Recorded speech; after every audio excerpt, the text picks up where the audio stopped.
We absolutely believe it was a success. We believe the fact that that organization was able to issue a statement that calls for respecting the territorial integrity and sovereignty and saying that those principles should not be violated. We found it incredibly productive for President Biden and Secretary Blinken to be there engaging directly with their counterparts. I was wondering, the Secretary gave a series of interviews over the weekend, CNN and ABC, what have you. I found that, you probably won't agree, but that he was at pains to, over the G20, to explain how it could have been a success when, speaking of Ukraine, Russia is not mentioned in the statement.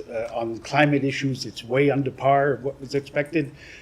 There wasn't the Chinese president present in India. And so my question is, do you still think it was a success or a missed opportunity? We absolutely believe it was a success. I will just say with respect, let's take a moment. First, with respect to the statement, the G20 is a big organization. Russia is a member of the G20. China is a member of the G20. There are members that have a diverse range of views.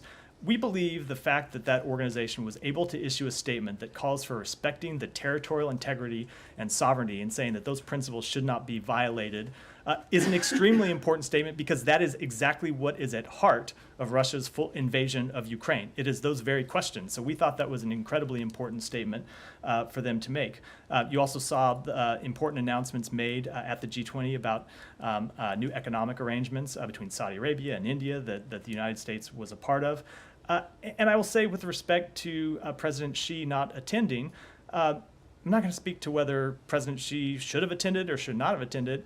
I will say we found it incredibly productive for President Biden and Secretary Blinken to be there engaging directly with their counterparts. As I said in response to a question a moment ago, there is no substitute for that, and we found it incredibly productive for the interests of the United States to be able to have those conversations and advance them, as the White House made public over the weekend. In addition to the sessions, the president had a number of pull-asides with leaders of other countries where we were actively advancing the foreign policy priorities of the United States, including engaging on the war in Ukraine.